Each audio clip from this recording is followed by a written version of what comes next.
بسم اللہ الرحمن الرحیم۔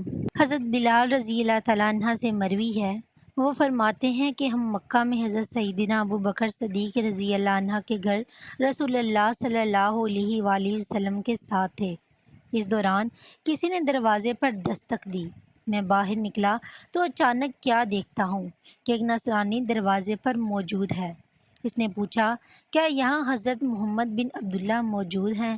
چنانچہ میں نے اسے اندر بلا لیا۔ اس نے آ کر عرض کیا، اے محمد صلی اللہ علیہ وآلہ وسلم، آپ خیال کرتے ہیں کہ آپ اللہ کے رسول ہیں۔ آپ اگر اللہ تعالیٰ کے برحق رسول ہیں تو آپ میری مدد فرمائیں اس شخص کے خلاف جس نے مجھ پر ظلم کیا ہے۔ حضور نبی کریم صلی اللہ علیہ وآلہ وسلم نے ارشاد فرمایا کہ تجھ پر کس نے ظلم کیا؟ اس نصرانی نے کہا کہ ابو جہل بن ہشام نے میرا مال ظلماً لے لیا ہے۔ حضور نبی کریم صلی اللہ علیہ وآلہ وسلم اٹھ کھڑے ہوئے، اور یہ ہجرت کے زمانے کی بات ہے۔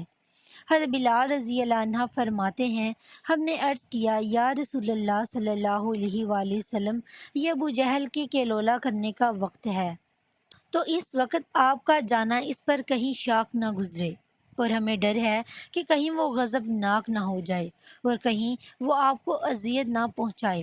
لیکن حضور نبی کریم صلی اللہ علیہ وآلہ وسلم نے ہماری گزارش کو نہ سنا اور ابو جہل کی طرف تشریف لے گئے، اور ابو جہل کا دروازہ کھٹکھٹایا تو ابو جہل غضبناک ہو کر باہر نکلا۔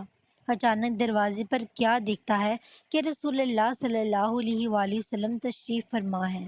ابو جہل نے کہا، اندر تشریف لائیں، اور ساتھ ہی کہنے لگا کہ آپ میری طرف پیغام بھیج دیتے تو میں آپ کی خدمت میں حاضر ہو جاتا۔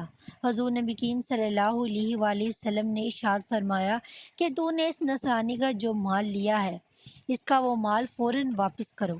ابو جہل نے کہا کہ آپ اس کام کے لیے تشریف فرما ہوئے، اگر آپ اس بارے میں کسی شخص کے ہاتھ پیغام بھیج دیتے تب بھی میں مال واپس کر دیتا۔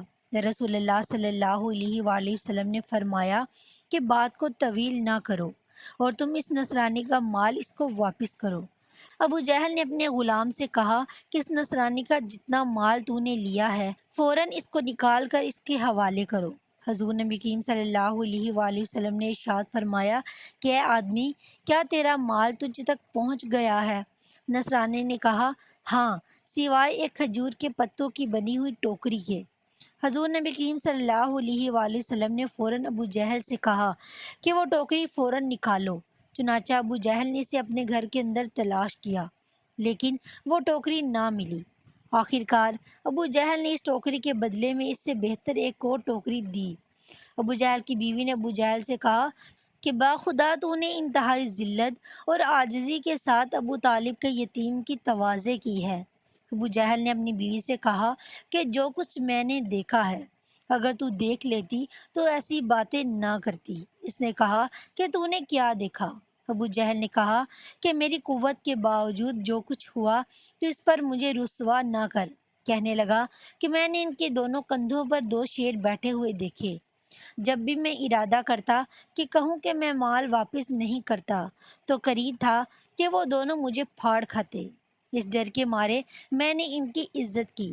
حضرت بلال رضی اللہ تعالیٰ عنہ نے فرمایا کہ جب نصرانی نے وہ سارا منظر دیکھا جو منظر ابو جہل دیکھ چکا تھا تو اس نے زبان حال سے کہا، یا محمد رسول اللہ دین حق، کہ محمد صلی اللہ علیہ وآلہ وسلم، آپ اللہ کے سچے رسول ہیں اور آپ کا دین برحق ہے۔ چنانچہ اس نے اسلام قبول کر لیا، اور اس کا اسلام کو قبول کرنا ایک مظلوم کی مدد کرنے کی برکت سے تھا۔